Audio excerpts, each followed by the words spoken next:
They called me a failure to my face, and I just stood there, holding a champagne glass that suddenly felt too heavy. If you've ever had to smile while your own blood made a joke out of your existence, or stayed silent, not because you were weak, but because you were planning, stay with me, this story is for you. Because the night they laughed, they had no idea I was the one holding the match. I'm Elyra Corbin, 34. On paper, I run a modest restoration firm in Charleston, but behind closed doors, I'm the CEO of the Palmetto Heritage Foundation, one of the oldest and most powerful nonprofits in the South. They just never bothered to ask. But that night, the mask slipped. It was Celine's gala, my younger sister's latest networking masterpiece. Strings of golden lights draped across the ballroom. Jazz filtered from a corner stage. Crystal glasses clinked over small talk about art and legacy, and I stood there in borrowed heels, invisible. My father's voice rose above the music, sharp and too loud. Some of us, he said, looking right at me, choose purpose, others just linger. Laughter, a ripple across the group. Even Celine didn't stop it. Her smile flickered, but she said nothing. I tightened my grip on the stem of my glass. It didn't break, but God, it wanted to. I told myself to stay calm, breathe, let them underestimate you. That's your armor. And then, he turned. A tall man with silver streaks in his beard and sharp eyes like they saw beneath skin. Jasper Reed, Celine's advisor, her newest mentor. He looked at me like I wasn't supposed to be there, then narrowed his gaze. His voice wasn't loud, but I heard it clear. CEO? He muttered. Ma'am? The room stilled. My sister's laughter caught in her throat. My father blinked, confused. Even Clara, our grandmother, ever so regal, lowered her glass. No one moved. I smiled. Just enough. Didn't say a word, because I knew, if I said anything now, it would ruin everything. Celine recovered fast. She swept Jasper toward a senator's wife, babbling about preservation grants. The moment passed, but not for me. I drifted toward the balcony, the soft night wind brushing the back of my neck. Below, the garden was lit with lanterns, their flicker reflecting in the koi pond. From here, I could still hear the chatter, the clinking, the praise showered on my sister. The same sister who once cried on my shoulder the night she didn't get into Princeton, who used to sneak into my room and beg for one more story before bed, who now wouldn't even defend me against our father's insults. She didn't need to. They all thought I was nothing. My fingers traced the edge of my clutch, resting on a truth they couldn't see. Board resolutions, land deeds, restoration blueprints, every piece of it signed by me, authorized by me. But they saw a ghost in heels. Failure, Clara had said earlier when she thought I couldn't hear. She'll never amount to more than this. I didn't flinch, because they didn't know the truth. Not yet. Celine stood beneath the chandelier, surrounded by donors and Charleston's polished elite. Her voice floated easily through the air, refined and persuasive. And the way people leaned toward her, like gravity bent in her direction. I almost believed her too, but Jasper knew something. His glance had been more than curiosity. It was recognition, confusion, respect. And that meant my secret wasn't safe anymore. As the music swelled, I watched her bask in the adoration of strangers, smiling, glowing, and I wondered how much of her shine had been built on shadows I left behind. The night wasn't over, but for me, something had already cracked, and that was the moment I realized Celine's success might not just be hers, and I wasn't just watching, not anymore. The music still hummed behind the glass doors, but out here on the stone balcony, the air felt heavier, sharper, like the night itself had teeth. I leaned against the balustrade, gripping the cold edge with both hands. The noise from the gala rose and fell behind me, laughter curving upward like smoke, soft, perfumed, oblivious. They had no idea. I told myself to leave, to just walk away. But instead I stayed there, watching Celine's reflection shimmer through the ballroom glass, center of attention, basking in her carefully constructed spotlight. Everything about her was deliberate, the slick of wine-colored lipstick, the cascade of dark curls, the flawless charm. She had become exactly what they wanted, and I was... what? The forgotten one? The extra place card they wished they'd lost? The door creaked open behind me. I didn't turn. "I thought you might be out here." Clara's voice was low but not warm. It had an edge, like lace over iron. "You've always preferred the shadows." I kept my eyes on the koi pond below. "They're quieter." She stepped beside me, slow and poised. Her pearls clicked softly with each step. I could smell her perfume, jasmine and something colder underneath. "You didn't say much tonight." I let that hang between us. She always made silence sound like a crime. She glanced sideways. "You know, your sister's making quite an impression. Victor Langston was particularly taken with her speech." The name slipped out like a test. Victor Langston. I stiffened, just slightly, but she noticed. She always noticed. "He's a powerful man," she added, sipping from a crystal flute. "And careful. He wouldn't waste time on someone without potential." I wanted to ask what game she was playing, but I didn't. Instead, I said, "Careful men usually have something to lose." That made her pause. Her mouth twitched like she might smile, but didn't. "You always were too clever for your own good." She left that hanging too. As she drifted back inside, the door whispered shut behind her, cutting me off from the scent of jasmine and judgment. I stayed until the wind turned cold, and still, I didn't leave. I didn't sleep that night. Back at my apartment, I stared at the ceiling, shadows rippling across the plaster from the street lamp outside. The quiet buzz of the city pressed in around me, distant sirens, the hum of passing cars, the soft clink of my radiator warming to life. But my mind stayed locked on one sentence. He wouldn't waste time on someone without potential. Victor Langston. That name didn't just belong to any donor. He was old money Charleston, real estate mogul, Southern royalty, with teeth. And for some reason, he had eyes on Celine. The next morning, I walked into the foundation just after 7. The office still smelled like lemon wood polish and paper. Early sun slid across the floorboards through the tall windows. I moved through the halls like muscle memory, past the gallery room, the donor wall, the sealed archive. I stopped at my office. There was a note taped to the door. Board meeting moved to next Friday. VR Victor. Again. How long had he been involved? Inside, my assistant had left a fresh folder on my desk. Inside it, routine reports, budget approvals, an internal memo about a tech grant Celine had proposed last week. I flipped through absently until one name caught my eye. Langston Holdings, listed as a potential partner in a property rehabilitation project on the east side. But I hadn't approved any of that, and only one person had direct access to this system besides me. Celine. I reached for my phone, hands suddenly colder than the screen, dialed her cell, voicemail. I tried again. Nothing. A creeping tightness wound through my chest. She wouldn't. Would she? I found her that afternoon at her usual cafe, tucked beneath a row of oaks, golden light filtering through the leaves onto the iron tables. She was halfway through a cappuccino, laptop open, eyes flicking over a spreadsheet. "Langston Holdings?" I said before even sitting down. She startled, just slightly. Her fingers hovered above the trackpad. "You're working with him now?" She blinked. "It's just a proposal. Nothing's signed." "Celine," I leaned in. "That company has lawsuits buried under its floorboards, and you're pitching them to our board?" She lowered her voice. "I didn't know, okay? Victor said he could help with exposure, with donors. Victor doesn't help people unless it helps him more." She flushed. "He believes in what I'm doing." "No. He sees an opportunity, and you handed him the keys." She glanced around, suddenly cautious. "You sound paranoid." I sat back. "Do you even know who he is?" Her voice dropped.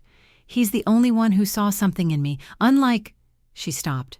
I waited. "Unlike what?" I asked, but gently. Her eyes flickered, just for a second, towards something behind me, then she shut the laptop. "I have a meeting." She stood so quickly her chair scraped the concrete, and then she was gone. But not before I caught it. A name at the top of her spreadsheet. Victor Langston. Contributor access. Granted. My stomach turned. She'd already given him the files. That night I pulled up the Foundation's internal access logs. It was worse than I thought. Someone had downloaded archived documents, sensitive ones, property deeds, historical grants, restoration blueprints, at 3:12 a.m. the previous night, from Celine's laptop. I leaned back in my chair, heartbeat in my ears. She swore it was just a pitch, but someone was orchestrating something deeper. I printed the logs. As I reached for the last page, my hand froze. There, taped beneath the final sheet, was a small folded square. No initials, just clean handwriting. They know more than you think. I sat there, unmoving, as the HVAC hummed softly overhead. Who else had access? Who left the note? And why now? Outside, the street lamp flickered once, then went dark. Inside me, something else flickered too. Doubt, fear, and a growing certainty that this wasn't about restoration. It was about something buried, something they didn't want me to dig up. But I already had dirt on my hands, and I wasn't done digging. It started with a missing folder, not a dramatic disappearance. No broken locks or tripped alarms, just gone. A small gap on my shelf where the financial compliance binder sat too neatly, like something had been nudged and quietly slipped out. My first instinct was denial. Maybe I'd moved it. Maybe I'd filed it under a different code. But the moment I opened the digital vault, my stomach dropped. Documents had been accessed at 3:12 a.m. Again, same timestamp as before. Same laptop ID. Celine. I stared at the screen, the glow casting long shadows on my desk. The room was still, except for the low hum of the AC and the soft ticking of the antique wall clock Jasper had gifted me last Christmas. Why would she do this? What did she need those documents for? Unless she wasn't the one who needed them. I scanned the access log again. 4 files, all internal, all tied to restoration grant allocations from 5 years ago, projects we'd buried after discovering irregularities in the contractor's bidding process. Victor's name wasn't on them. Not directly, but I remembered that year. I remembered who pushed those deals forward. Langston and Avery Development Group. Victor always moved through shadows. Never signatures, only whispers and handshakes. And now my sister had pulled the trigger on something I wasn't even sure she understood. I printed the logs, slipped them into my leather folio. And that's when I saw it. A folded note half tucked under my keyboard. Same clean handwriting as the one from last night. They know more than you think. But this time, there was a second line. Look at her laptop and the sent folder. My pulse skipped. I found her in the Foundation's co-working lounge late that afternoon. She was seated by the bay windows, head tilted toward the warm light. The sun lit her in gold, casting a halo across her cheekbones. Her fingers moved lazily over her trackpad, scrolling through something I couldn't see. She looked up when she sensed me. "Hey," she said, tentative. "You look tired." I sat across from her without speaking. The silence between us stretched thin. "Did you need something?" "I need access to your laptop." Her smile faltered. "Why?" "Because you leaked something," I said. "And I need to see who got it." Her eyes narrowed. "I didn't leak anything." "Celine." My voice cracked slightly. Whether from anger or heartbreak, I couldn't tell. "The logs don't lie, and someone left me a note saying the truth is in your sent folder." She didn't answer. She looked down at the keyboard, then back up. Her eyes were glassy now, but her voice stayed cold. "I didn't know what I was doing. I thought it was part of the pitch Victor wanted." "So you sent the files?" She nodded, just once. Something inside me dropped. "You didn't even read them first?" Her throat worked as she swallowed. "He said they were just proposals, historical context. He said it would help me look competent." I let out a sharp breath too loud for the quiet room. A man in the corner glanced over, then returned to his laptop. "He's using you," I whispered. "You have no idea what those files could become in the wrong hands." She blinked fast, her lashes spiked. "I didn't mean—" "It's not about meaning well, it's about being careful. You handed Victor Langston ammunition and hoped he'd only use it to complement your dress." She stood up abruptly. "I made a mistake, okay? But you don't get to talk to me like I'm stupid." "I never said you were stupid," I said, quieter now. "Just too trusting." Her hands trembled. She clasped them behind her back. "You've always thought you knew better. You never once included me in anything. Because I was trying to protect you." "From what?"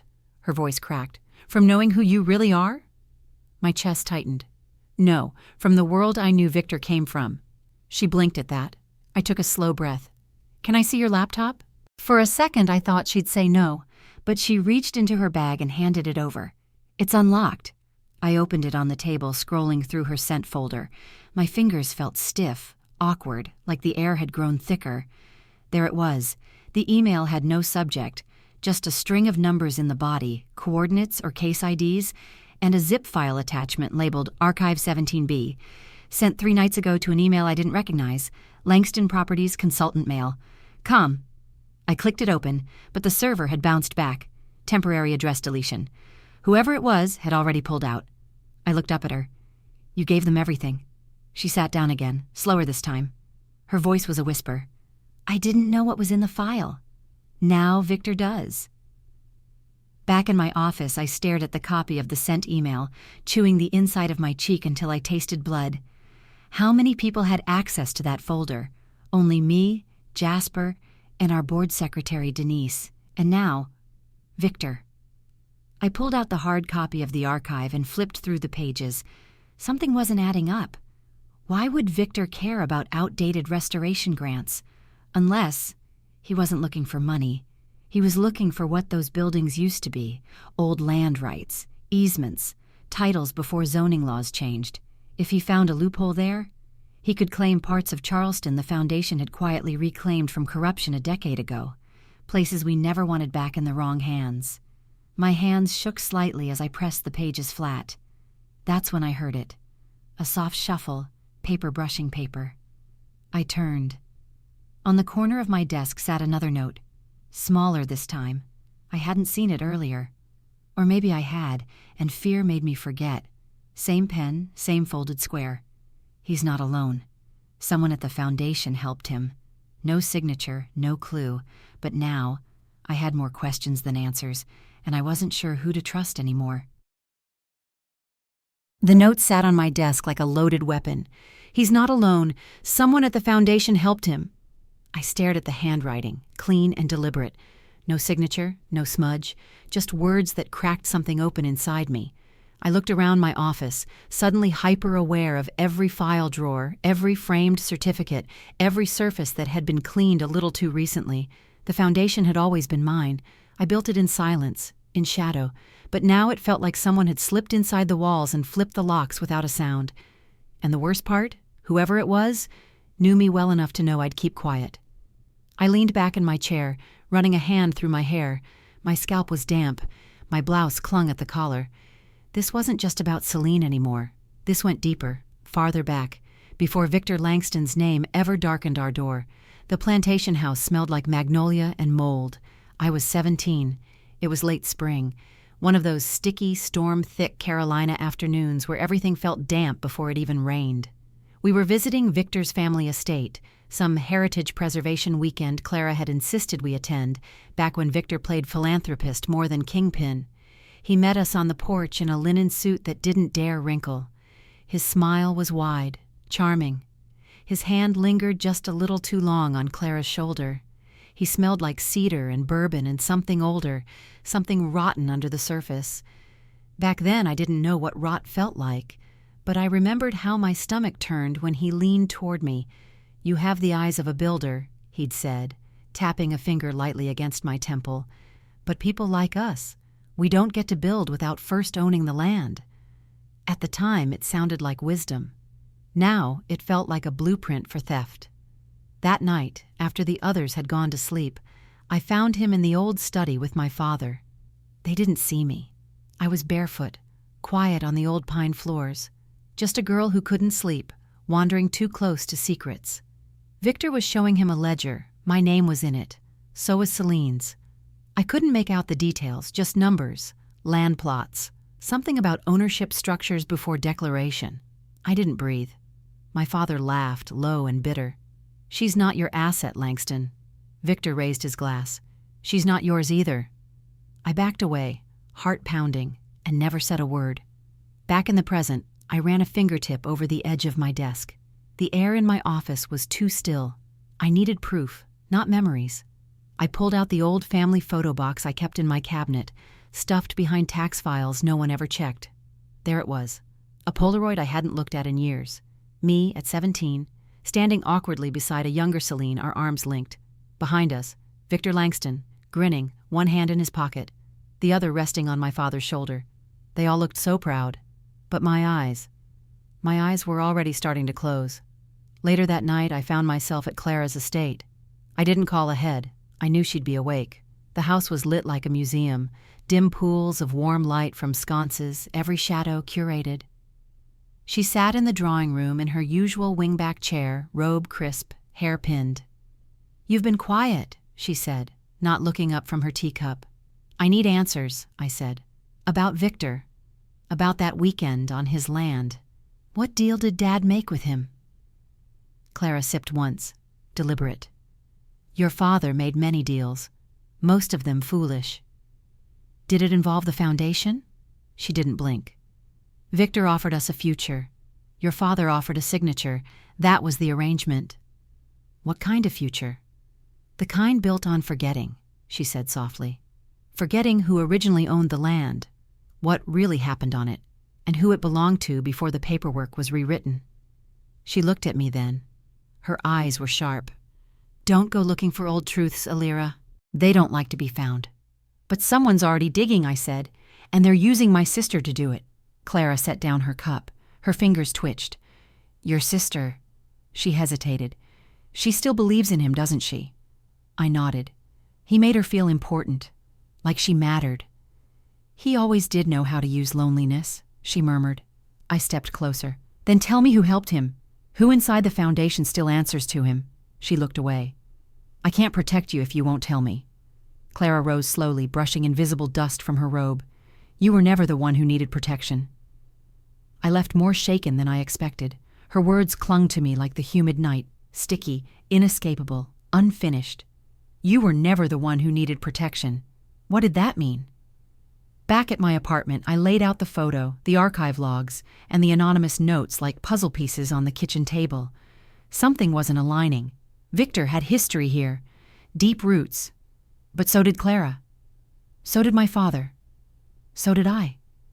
And buried somewhere beneath all that was a truth no one wanted touched. I opened my laptop and zoomed in on the Polaroid. Something strange. In the photo, Victor held a leather folio under his arm. Zoom. Enhance. The corner of a page stuck out, stamped with the Foundation's original crest. That was years before I took over, years before I even knew we owned land down near the bay. He had Foundation documents before we knew he existed, and that meant someone didn't just betray us now. They helped him long before I ever stepped into this role. I closed the laptop, heart thudding against my ribs. A soft knock echoed from the front door. 3 taps. Then silence. I froze. No one ever knocked this late. I stepped to the door, barefoot on cold tile, adrenaline rising fast in my throat. Another knock. Firmer. I peeked through the peephole. Nothing. But taped to the outside, a single photo. Of me. At the Foundation. Yesterday. Taken from across the street and scrawled on the back in the same clean handwriting. "You're not the only one watching." The photo was still in my hand when the hallway light flickered. Not once. 3 times. Then off completely. I didn't move. Didn't breathe. My pulse pounded in my ears. The silence wasn't real silence anymore. It was charged, like the air before a storm, like the breath before a scream. I stepped back from the door, locked it, slid the deadbolt with shaking fingers. My eyes scanned the hall through the peephole again. Empty. But someone had been close. Close enough to photograph me, to deliver this, to watch me react to it. "You're not the only one watching." The words scratched at my ribs like nails. I didn't sleep. At 5:17 a.m., I stopped trying. I threw on a sweater, grabbed the photo, and drove downtown through streets still slick from last night's rain. The Foundation headquarters rose from the fog like something ancient. Columns wrapped in mist, the iron gates still locked. I waited outside in the car until the lights inside flickered on. By 6:10, Jasper was at his desk. He didn't look surprised to see me. "I figured you'd come," he said softly, gesturing me inside. I dropped the photo on his desk. "Someone's playing games," I said, "and I need to know who's holding the pieces." He picked up the photo, turned it over. Read the words silently. His jaw tightened just enough to make me notice. "You said Victor disappeared from Charleston years ago," I said, "that the board blocked him out." "I said we tried, Jasper replied. But Victor doesn't knock anymore. He slips through the cracks. He finds new names, new deals. He doesn't need a front door if someone inside leaves the window open. I sat down across from him. Then tell me this, I said. Why is he interested in me? In Celine? Why now? Jasper looked away, then back. There was a long pause before he answered. He never left you alone, Elyra. Not really. I blinked. What? Jasper leaned forward, voice barely audible. He watched you for years. Back when you worked on the zoning projects, before you even knew what the foundation would become. He said you had potential, that your loyalty made you predictable. I stood. Too fast. My chair scraped loudly against the floor. You knew? I found out. After the fact. After he tried to plant Celine on the advisory board last year. What? Jasper nodded, shame coloring his voice. She was approached. A disguised offer. Prestige. Exposure. She didn't tell you because she thought you'd shut it down. My hands clenched at my sides. So she said yes. She thought she was proving herself. And you let it happen? I confronted her privately. She swore she declined, that it went nowhere. But the leak came from her laptop, Jasper. His face darkened. Then she was lying. Or someone used her without her even knowing. I laughed, but it wasn't humor. It was disbelief. She handed Victor the match, I said, and now the whole archive's on fire. Later that morning, I sat in my office staring at the framed blueprint on the wall. The first property I'd restored with foundation funding, an old sugar mill turned community center. I remembered sanding the wood myself, the smell of varnish, the ache in my knees. I remembered caring. Now everything felt distant. Celine wasn't evil, but she was careless, vulnerable, and Victor knew exactly how to use that. I ran my fingers across the edge of my desk. What if Clara knew more than she said? What if the rot started long before I ever arrived? My phone buzzed. Jasper. I answered instantly. I pulled old board correspondence from the year your father died, he said. There's a name that keeps appearing, V. Langston, but not as a donor, as a consultant, under a different shell company. My mouth went dry. What year? 2007. That was the year the foundation acquired the Bell Ridge properties, the ones we could never legally trace back to the city. That's when the original zoning loopholes began, I whispered. And that's not all, Jasper added. The consultant contract was signed by your father, but it was Clara who brought the file to the board. My throat tightened. She vouched for him. Jasper paused. There's something else. I waited. You remember the old preservation logs we thought were lost in the flood last year? Yeah, they weren't lost. What? They were stolen. I drove straight to the storage annex where we kept the hard files. The air smelled like dust and mildew, like secrets sealed too long. Jasper was already there, a flashlight in one hand, a clipboard in the other. The lights flickered above us, too old, too weak. We searched in silence, row after row, shelf after shelf, then, here. He pointed to a cabinet in the far corner. The lock had been broken. The papers inside were shuffled, a mess of displaced folders. I pulled out one marked Langston Development, 2006-2008. Inside, photocopies of deed transfers, half-redacted files, a permit request with my father's signature, and one more, Victor's, in full. He wasn't in the shadows. He was right there, in ink. Jasper looked at me. This was buried, I whispered. He was never outside the system. He was the system. That night, I sat alone on my balcony, wind curling over the railing like fingers brushing my skin. I'd spent years thinking I was building something pure, restoring what mattered, preserving what was good. But now I wondered, had I just been polishing the bones of something already dead? My phone lit up, blocked number. I answered. Silence, then a voice, low, calm, southern silk. You're digging in places that were meant to stay closed. Victor. I didn't speak. He continued. Funny thing about legacy, Elyra, you can't rewrite it without blood. Click. I stood frozen, the hum of the city suddenly gone quiet. He wasn't just watching, he was waiting. The line had gone dead, but I kept the phone to my ear like the silence might spill something. You can't rewrite legacy without blood. Victor's voice was still inside me, slick, slow, heavy like tar. It echoed in my bones as I stared out over the Charleston skyline, a soft fog curling over the rooftops. I didn't sleep that night. Couldn't. My mind wouldn't stop replaying the last 5 words. He was waiting, and I needed to know where and what for. By morning, the fog had thickened. The city looked washed out like it had been scraped of color. I parked a block from the Langston estate, choosing an unmarked spot beneath a dying magnolia. The house loomed like a relic. 3 stories of crumbling whitewash and iron balconies sagging with age. Victor hadn't lived there publicly in over a decade, but Jasper's intel suggested that's where he disappeared when no one was watching. I stepped out of the car and adjusted my coat, the chill settling fast along my arms. The air smelled like rust and damp pine needles. My boots crunched against gravel as I walked toward the side gate, unchained, slightly ajar. The estate was silent, except for the birds. Somewhere in the oaks above, something cawed once, sharp, startling. I flinched. Stillness settled again. I moved quietly through the overgrown garden, past a fountain that hadn't held water in years. Ivy coiled around its base like something strangled. Then I heard it. Voices. Male. Low. Clipped. I ducked behind the remains of an old trellis. My breath clouded in the cold. "She's getting close," one of them said.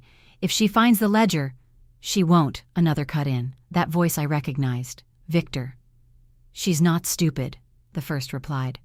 Victor chuckled. "No, Elyra's not stupid. She's stubborn. There's a difference. But even she won't risk dragging her family's name through the mud just to make a point. Unless she finds out what Celine signed." Silence. My heart stopped. "She doesn't know," Victor finally said. "Yet." My nails bit into my palms. Celine signed something else? Something worse? I edged back, slow, careful. I didn't need to hear more. I needed proof. And I needed to get out without being seen. But just as I turned, a twig snapped beneath my heel. The voices stopped. I ran, through the hedge, back toward the gate, my lungs burned, legs shaking. Behind me, footsteps, brief, then gone, like they'd stepped out, seen nothing, and returned to their hole. I didn't look back. I didn't stop until I was in my car with the engine running and the doors locked. By noon, I was back at the foundation. Jasper was waiting in the archive room, sleeves rolled up, a fresh folder in hand. He looked at me, eyebrows raised. "You okay?" I didn't answer, just dropped into the chair across from him. "They mentioned the ledger." He went still. "And something Celine signed. Something bigger." Jasper's lips parted slightly, but no words came. "You knew," I said. "No," he started, then stopped. "I suspected. I never had proof." I reached into my bag and pulled out the printouts from the storage annex, the half-redacted restoration documents tied to Victor's shell companies. "These prove he's been funneling acquisitions through land trusts disguised as historical donors." I spread the papers across the table. "But we're missing the key." Jasper frowned. "The ledger?" I nodded. "If it's real, and if it's still intact, it's the map. Every backdoor deal, every ghost signature, every name." He leaned forward. "There's one place it could be, but you're not going to like it." I waited. He said the name quietly. "The estate safe room, below the wine cellar." I stared at him. "You've been there?" "Once, a decade ago. Victor showed it off like a trophy case. It wasn't just wine down there. It was leverage." "Then we go back." He shook his head. "You can't just walk in again, Elyra. If he's back, he's fortified. That place is a fortress with curtains." I folded my arms. "Then we don't walk. We follow." That night, we trailed Victor to a restaurant tucked in the French Quarter, one of those old Charleston spots with stained glass windows and a carved walnut bar that had seen more secrets than sermons. He sat at the back booth, laughing over oysters with a councilman whose name I recognized and whose vote I'd once tried to buy with a grant proposal. The deal-making never stopped. After an hour, Victor left through the side exit. We followed. He didn't go far, straight back to the estate. We waited until the porch light blinked off. Then Jasper turned to me. "You sure about this?" "No," I said, "but fear hasn't helped so far." We moved through the garden like shadows. The cellar door was exactly where Jasper remembered, beneath a rusted hatch near the greenhouse. He cracked the lock. Inside, the air was thick, musty, cold. We stepped into a hallway lined with wine racks, dust-covered bottles, some shattered, some still corked with labels older than either of us. At the far end, a steel door. Jasper punched a code. It didn't work. I tried the number from the Polaroid Victor had held at the gala, one I'd memorized from the folder peeking out. The door beeped, unlocked. Inside, it smelled like leather and secrets. Ledgers, photos, cash boxes, legal pads filled with looping cursive, and in the center, a book, thick, bound in faded red cloth. No title. I stepped forward, hands trembling. Opened it, page after page of names, dates, properties, and payoffs. And then, Elyra Corbin. Signed next to a land deed from a project listed as Confidential Restoration Initiative. But it wasn't restoration. It was a buyout. For land we never disclosed publicly. Land we'd already sold. To Victor, under her name, and mine. My vision blurred. He hadn't just manipulated her. He'd used me, too, without my knowing, without my consent. Behind me, Jasper whispered, "Now we know." I whispered back, "Now we fight." But even as I said it, I heard a sound outside the door, heavy, deliberate, footsteps. Someone else was here. The footsteps grew louder, slow, deliberate, heavy, not rushed. Whoever it was knew we were there. Jasper's eyes met mine. He mouthed one word, "Run." But my legs wouldn't move. Not yet. Not while that red ledger pulsed in my hands like it had a heartbeat of its own. Outside the door, a lock turned. I snapped the ledger shut and shoved it into my satchel, barely zipping it before the hinges groaned. Jasper grabbed the edge of a nearby shelf and tipped it sideways, crashing it down across the narrow entryway just as the door burst inward. A figure stumbled in, cursing. We were already moving, down the wine cellar hall, back through the overgrowth of vines curling along the back exit. Jasper pulled me through the hatch, slammed it shut, and bolted it from outside. We didn't wait to see if they followed. We sprinted through the garden, breath sharp in our chests, cold air tearing at our lungs. By the time we made it to the car, neither of us could speak. Back at my apartment, I laid the ledger on the kitchen counter like it was a loaded weapon. The weight of it felt unreal. My hands still shook as I flipped to the pages I'd only skimmed inside the safe room. Jasper leaned over my shoulder. "Start from the top," I whispered. The ledger wasn't organized by date. It was arranged by region, counties, then neighborhoods, then block numbers. I recognized them all. Historic Charleston districts, foundation-controlled zones, grant areas we'd filed under conservation codes. Victor had mapped every inch of our influence, and beneath each entry, shell buyer names, falsified restoration requests, kickbacks, signatures, some forged, some real. My name appeared 6 times. I could barely breathe. "How did he get this?" I asked. Jasper didn't answer, because we both knew. Victor didn't just steal the Foundation's future. He'd stolen its past, piece by piece, quietly, through us. Midway through the ledger, a section labeled Classified, Family Trusts. My pulse picked up. One file number had been circled, CF2271L. Next to it, my father's initials. The page that followed showed a land transfer agreement dated 2008, 1 year before his death. It listed Clara as witness, and beneath that, Elyra Corbin. I read it 3 times. "No," I whispered. Jasper frowned. "That can't be right." "She would have been a teenager," I muttered. But there it was, her name, her signature, in the same handwriting I'd seen on her school reports. A twist cut through my chest like wire. Why would Dad put her on a deed? "Unless it wasn't for her," Jasper said. "Unless it was for him, a shield. He was using her name to protect the transaction, from me, from the board, from anyone who might question where those properties really went." I turned another page and stopped cold. A scanned photo, grainy, faded, but I recognized the man, Victor Langston, standing beside a property sign, Palmetto Foundation Restoration Site, authorized entry only. His face wasn't smug. It wasn't even smiling. It was calm, confident, because he knew no one was watching. Not really. The knock on my door came just after midnight, soft, 3 times. I didn't need to look. I knew who it was. I opened it to find Celine on my doorstep, soaked from the rain. No umbrella, no coat, just mascara running down her face and a folder clutched tight in both hands. "I didn't know where else to go," she said. I stepped aside without a word. She sat down on the couch like her knees might give out. Her hands trembled as she passed me the folder. Inside, emails, contracts, screenshots, most of them between her and a woman named Elyra Corbin, Victor's niece. "She told me it was just for PR," Celine whispered, "that signing those documents was standard, that I was helping attract investors." I stared at the contract at the top of the stack. Celine's name, electronic signature, approval of a site transfer, one of ours, to a subsidiary of Langston Holdings. "The signature on this isn't just standard," I said. "It's binding." She flinched. "I didn't know," she said. "I didn't know." My throat was dry. "When was this?"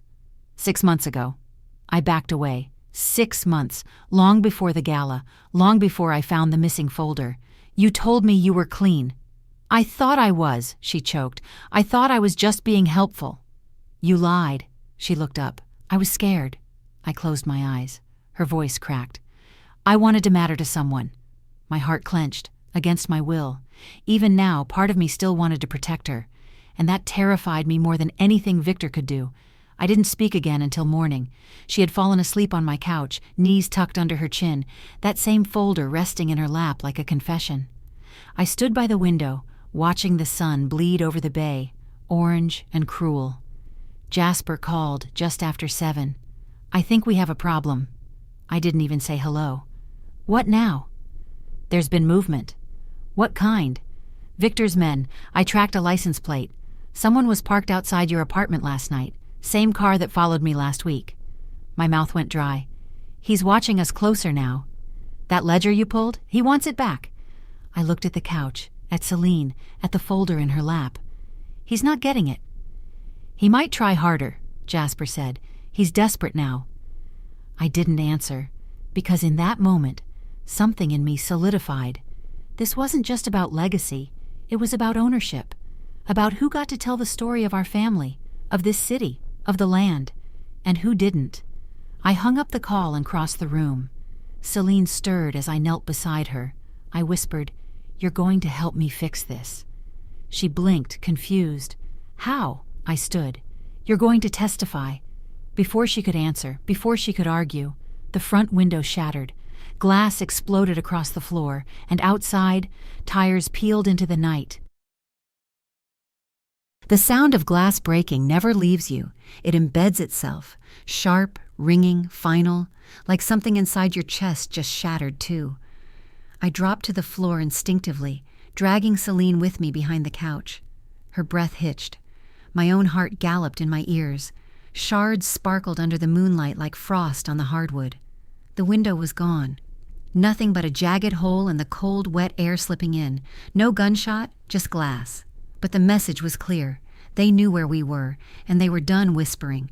Celine clutched the folder to her chest like it was a life vest. Her knees were drawn up, trembling.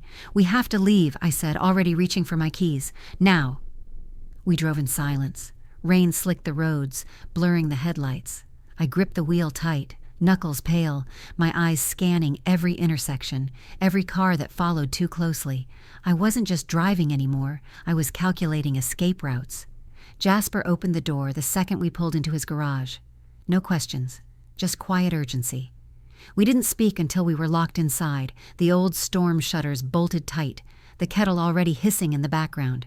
"She needs to stay here," I said, "at least until we know what's coming next." Jasper nodded. "The footage from outside your apartment's already wiped. Whoever did it knew the blind spots." Celine looked up, mascara smudged under both eyes. "They're going to kill me."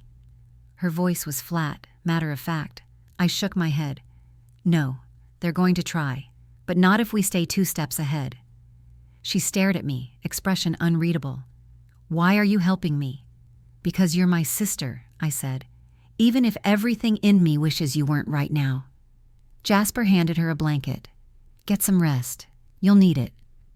Celine nodded slowly and disappeared down the hall, her shadow long behind her. Later, I stood on Jasper's porch, the wind snapping through the marsh grass. The air was thick with salt and pine and something else, something electric. "You don't trust her," Jasper said behind me. "I don't trust anyone," I replied. "You should." I looked over at him. "Should I?" "She came to you, Elyra. She didn't have to." I stared out into the darkness. "She didn't come clean until Victor shattered my window." "That still counts." I didn't say what I was thinking, that it might already be too late to count anything. By morning, everything had shifted. The foundation board had called an emergency session. A message from Denise, the board secretary, popped up on my phone at 7:03 a.m. Blunt, clinical. "Please prepare your remarks for today's session. Mr. Langston's name has come up in the donor audit. Urgent clarification needed." They were circling now. Jasper and I arrived early. The boardroom smelled like oak polish and tension. The long glass table reflected every crease in my forehead. Outside, Charleston's skyline glimmered under a dull gray sky. Denise greeted us with her usual tight smile, but her eyes were different, wary, measured. As the rest of the board trickled in, I saw them scanning me, not with curiosity but caution, like they'd already heard a version of this story, and mine wasn't the one they planned to believe. I opened the ledger. "I need to speak before the session starts," I said. Denise blinked. "That's irregular. So is laundering millions through a non-profit restoration fund." That got their attention. One by one, heads turned. I placed the ledger in the center of the table. "This isn't gossip. This is proof." I flipped it open, pointed to the pages with Victor's shell companies, Celine's forged transfers, the hidden buyouts. I didn't mention her name, not yet, but they knew. Jasper backed me up, reading the contract numbers aloud, cross-referencing them with board-approved budgets. By the time we finished, the room was silent. Until, "I think we need a recess," Denise said. I caught it then, the tremor in her voice, the way she didn't look me in the eye. "Where were you in 2008? I asked her. She looked up, startled. "What? You were already board secretary then. You handled the filing, the approvals." Her mouth opened, closed. "I don't see how that's relevant." I pushed the contract toward her. "You signed off on every property Victor acquired through us." Silence. Then a whisper. "He said it was for the foundation." "You knew," I said. "You knew, and you kept it quiet." A chair scraped back. Another board member stood. "This is out of line," he muttered. But the rest didn't stop me. I leaned forward, voice low. "We have a choice right now. We either expose him together, or we all go down when he decides we're no longer useful." Denise looked like she might be sick. "You don't understand," she said. "He has files on all of us." I felt my pulse spike. "What kind of files?" She shook her head. "He made us sign things, personal documents, legal traps." "Blackmail," I said flatly. She nodded, and then added something I didn't expect. "He has Clara's too." The room stilled. Even Jasper flinched. I whispered, "What does Clara have to hide?" Denise looked at me, and for the first time in my life, I saw real fear in her eyes. "I don't know," she said, "but whatever it is, it scared even him." Back at Jasper's that evening, I found Celine in the kitchen, nursing a cup of tea like it was medicine. "You're going to speak," I told her. "At the hearing, under oath." She looked up. "If I do, I'll be ruined." "You already are," I said, "but maybe we can survive it." Her lips quivered. "And if I don't? Then I take the ledger public, and you go down with the rest of them." She didn't argue, didn't cry. She just nodded, a single small broken nod. But then, something shifted behind her eyes. Not fear, not guilt, resolve. And that terrified me more than all the rest, because when people are backed into corners, they stop thinking and start reacting. That night I stood on the back porch again, the marsh whispering below. My phone buzzed. Unknown number. I picked up. "Still trying to save her?" Victor's voice was almost amused. "She's not yours to use anymore." He chuckled. "She never was. She was a mirror." I didn't reply. He continued. "You think the board is yours now?" "I think your empire is collapsing." A pause. Then, "You're still playing checkers, Elyra." The line went dead. Inside, I turned to find Celine behind me, eyes wide. "What did he say?" I stared at her and lied. "Nothing," because for the first time, I wasn't sure whose move was next. There's a moment, right before everything breaks, when the world goes impossibly still. The morning of the estate showdown felt exactly like that.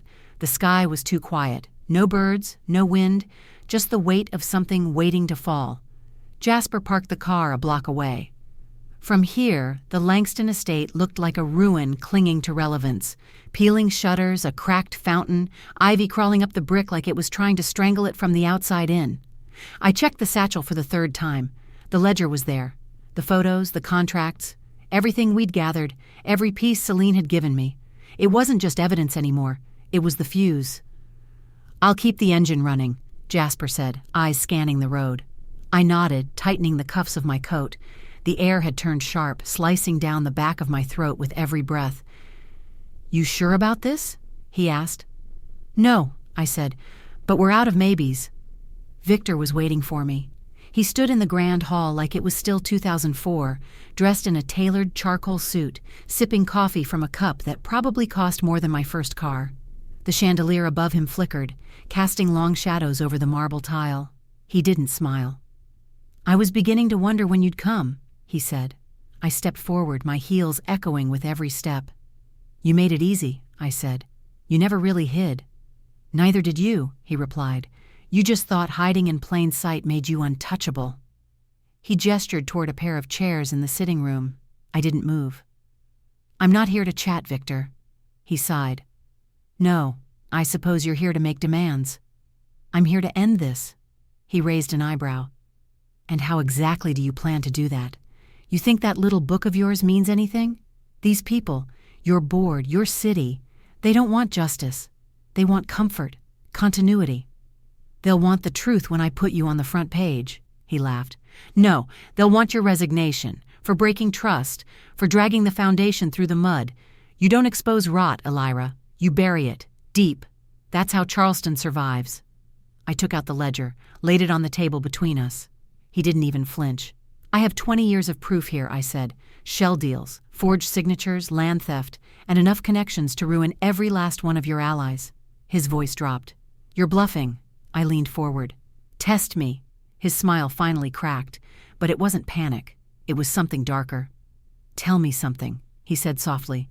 "You ever wonder why your father trusted me more than he trusted you?" I froze. "He didn't," I snapped. "Oh, but he did. He gave me your foundation, piece by piece, because he knew you'd never have the stomach for what it really takes to build something in this city." I felt it then. Rage, old and bitter, rising like bile.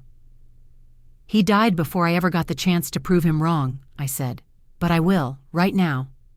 I pulled the flash drive from my pocket, the digital copy of the ledger. "This goes to the press tonight unless you resign from every committee, every board, and sign a full confession." He looked at the flash drive, then at me. "I should kill you," he said calmly. "I'm sure you've tried." Silence. Then footsteps. I turned. Celine. She stepped into the hall like a ghost, her heels quiet on the marble. She held a phone in her hand, recording. Victor saw it too. "Turn that off." "No," she said. "You've used me long enough." His face twisted. "You ungrateful little—" "I was 17 when you made me sign that document," she snapped. "I didn't even know what I was authorizing." He stepped toward her. She didn't move, but I did. "Touch her," I said, "and I swear to God—" He stopped. Celine raised the phone higher. "Everything's already backed up. Cloud, hard drive, press." Victor stared at her, at me, then back again. And for the first time, he looked afraid. But fear in a man like Victor doesn't come out as panic. It comes out as violence. He lunged.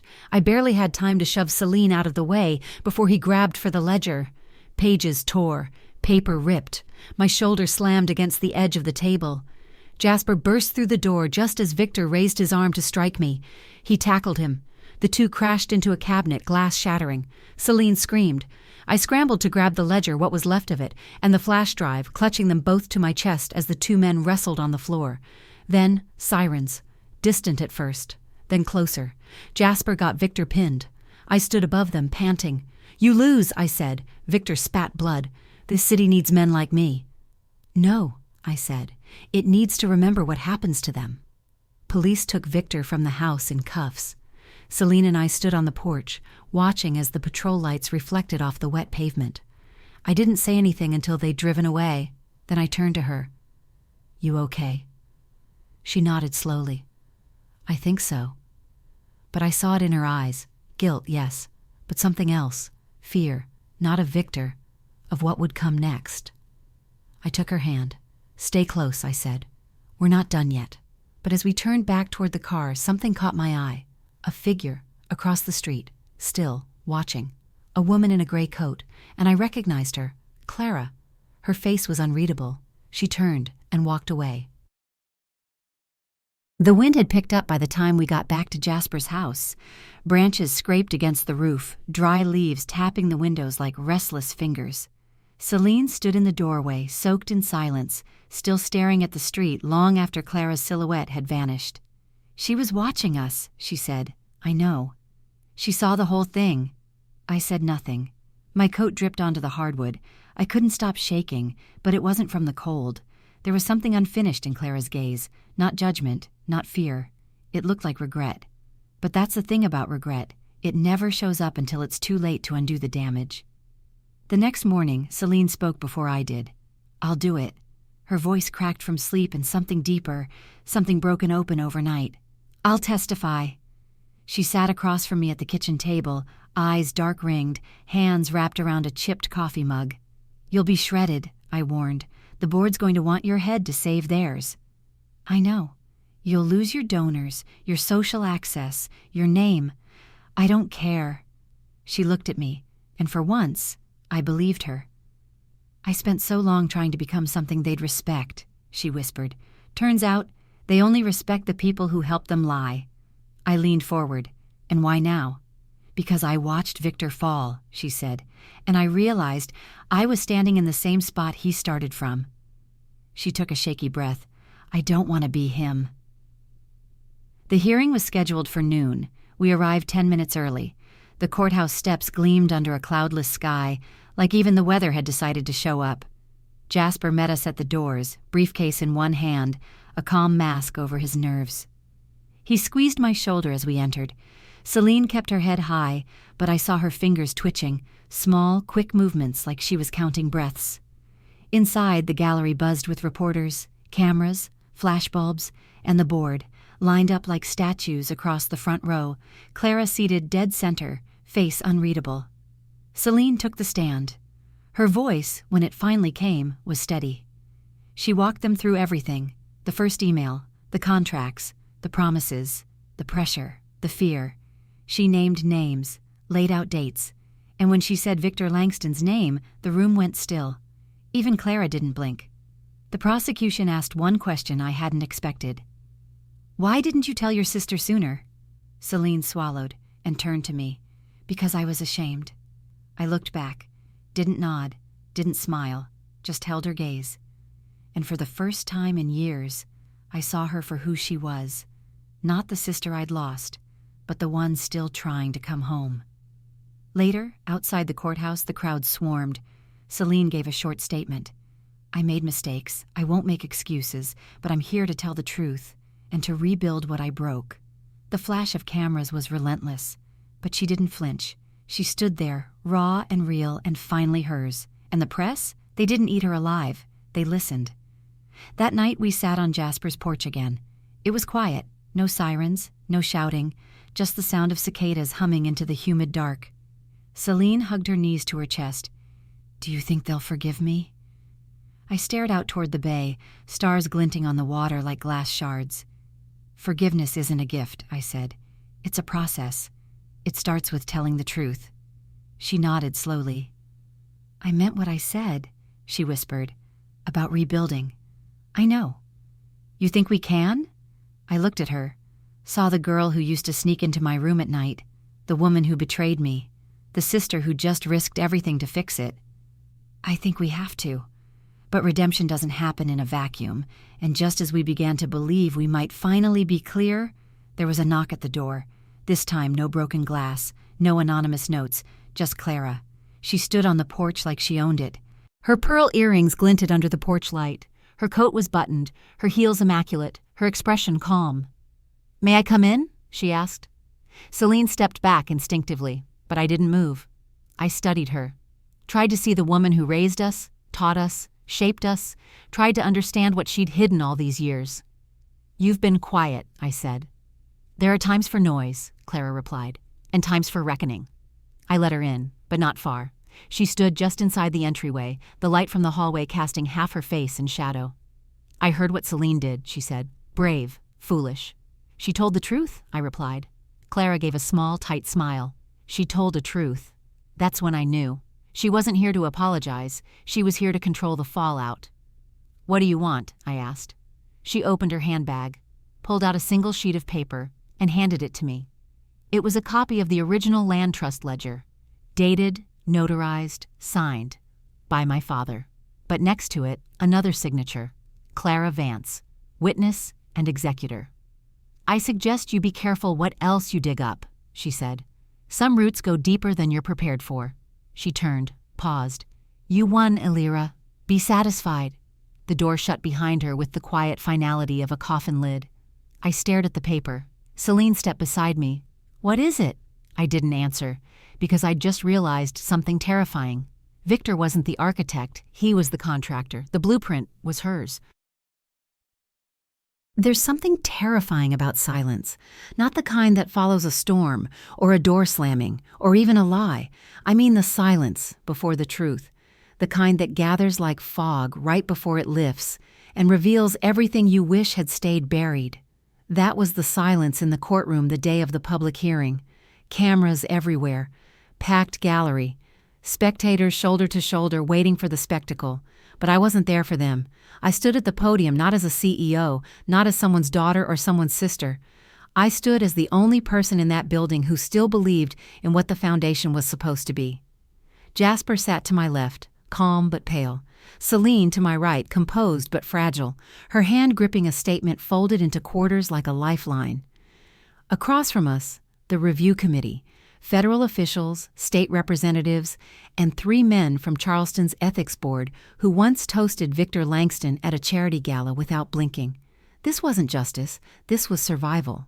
I started with the numbers: historic zoning files, restoration permits, transfer discrepancies, all cross-referenced to the ledger Jasper and I had risked everything to uncover.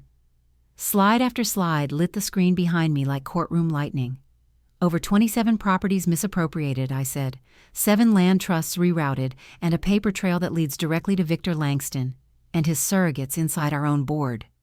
Gasps, whispers, the shuffle of someone scribbling in the press row, then the documents, scanned contracts, shell companies, emails, some with my name forged across the bottom, others from Celine's account, timestamps aligned with nights she thought she was just networking. I paused before the final slide. "This isn't just fraud," I said. "It's legacy laundering." A pause. Then I turned to the gallery. Charleston's history isn't a commodity, and it shouldn't be used as currency to buy silence. The room was so still you could hear the lens clicks. Then came the questions. From the ethics board, from state auditors. I answered everyone, firm, calm, deliberate. I'd practiced for this moment since the night my father called me a ghost at the dinner table. Now I was loud enough to haunt them back. And then Celine stood.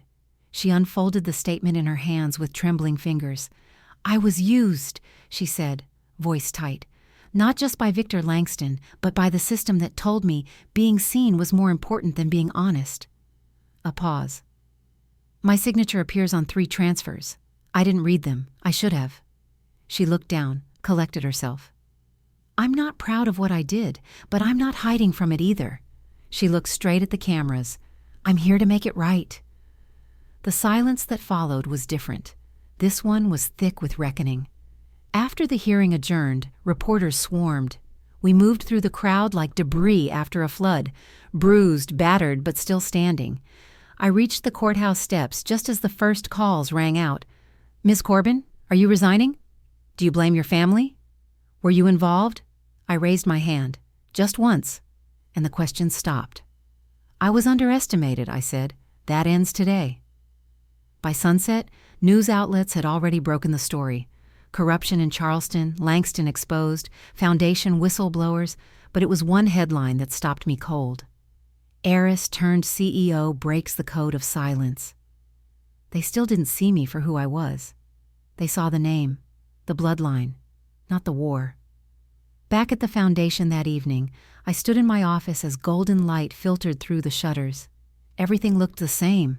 Desk, framed blueprints, the orchid Celine gave me last year, now half wilted. But I wasn't the same. I reached for the letter I had written the night before, folded, sealed, addressed to the one person who hadn't said a word since it all began. Clara. It didn't say much. It didn't say, just 4 sentences. You once told me some truths are better left buried, but I've seen what grows from buried lies. You built this house with silence. I plan to renovate. I placed the letter in Jasper's outbox. He'd know what to do with it. Later, I walked into the Foundation's auditorium for the press conference. The room buzzed. Reporters, board members, old colleagues. I stepped onto the stage, took the mic. I know many of you have questions, and I will answer everyone. I glanced at the crowd, caught eyes I recognized, eyes that used to look through me.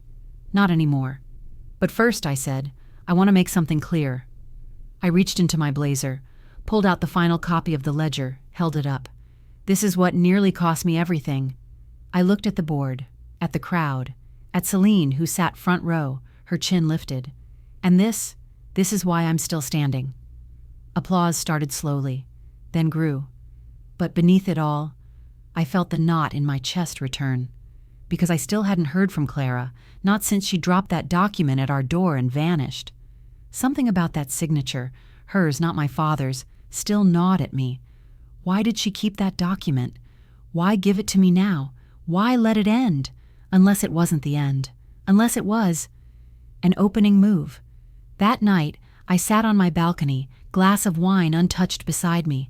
The city glowed below, alive, still, but in my bones I felt it again, that strange stillness before the storm.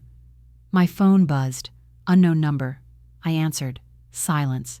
Then a familiar voice, not Victor, not Clara, not even my father, someone else, someone I thought was gone. You don't know what you've started. Click. The line went dead. I sat frozen, the phone still pressed to my ear long after the voice had vanished. Not Victor, not Clara, someone else. Someone who knew what I'd done and why it mattered. The city outside my window felt too quiet, like the world had been holding its breath with me. Below, the lights of Charleston shimmered against the water, still, elegant, untouched by the war I'd just won, but peace wasn't the ending I got. Not yet. The next morning, I walked into the Foundation boardroom with the letter Clara had given me in one hand, and her silence still weighing heavy on my chest. Everyone was waiting. Reporters lined the walls, security at the doors, auditors in the wings. I was no longer just the woman they ignored at the gala. Now I was the woman they couldn't afford to look away from. Celine stood beside me, shoulders back, head high, her statement already printed, signed, and sealed. Jasper took his place near the back, not as my ally, but as a quiet witness. And Clara? She wasn't there. That was the first sign. I stepped to the microphone. This city believes in history, I began, but for too long we've treated history like wallpaper, something to decorate with, not something to learn from. I laid the final copy of the ledger on the table. Today that changes. One by one I read through the names, the transfers, the lies, Victor's name, Denise, the shadow donors, the proof of forged permits and shell companies Clara herself had co-signed. Slide after slide, page after page, until there was nothing left but the truth. Clara arrived an hour later. She stepped into the room like nothing was wrong, wearing pearls, tailored black, and a smile that didn't quite reach her eyes. She stood before the board, and for the first time she spoke. "I am not innocent," she said, "but I am not ashamed." She turned to me.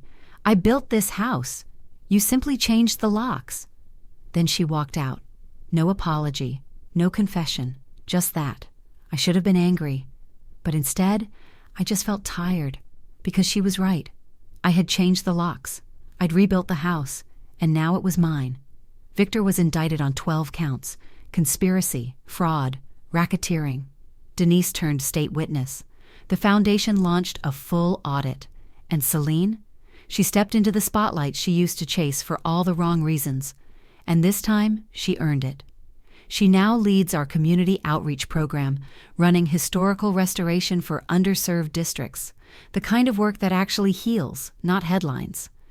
Jasper stayed on as our strategic advisor, and me, I stayed quiet, but not hidden. Months passed. The city moved on, but I didn't forget. One afternoon, I stood in the garden behind the foundation. The air smelled like lavender and brick dust. I watched as volunteers planted native flowers beside a plaque we had just installed. It read, "This land was once stolen. Now it's returned." My hands were calloused, my shoes were muddy, but for once I felt rooted, not elevated, not praised, just here, present, whole. A week later, a letter arrived, no return address, inside, one page, my father's handwriting, slanted, pressured, dated 4 months before his death. If Elyra ever finds this, she'll know I made the wrong choice. Tell her I'm sorry. Tell her she was always the one. I folded it once, then again, and tucked it into the ledger, not to forget, but to finish the story. So what did I learn? That silence can build kingdoms, but truth burns them down to reveal the soil beneath. That legacy isn't something you inherit, it's something you choose to protect. And that sometimes, redemption doesn't look like glory. Sometimes it looks like work. Quiet, honest work. Thank you for staying with me. If this story moved you, I'd love for you to subscribe, like, comment, and share it with someone who believes in second chances. And if you want more stories like this, dark secrets, redemption, and real triumph, stick around. The next one's coming soon because truth is never done telling itself.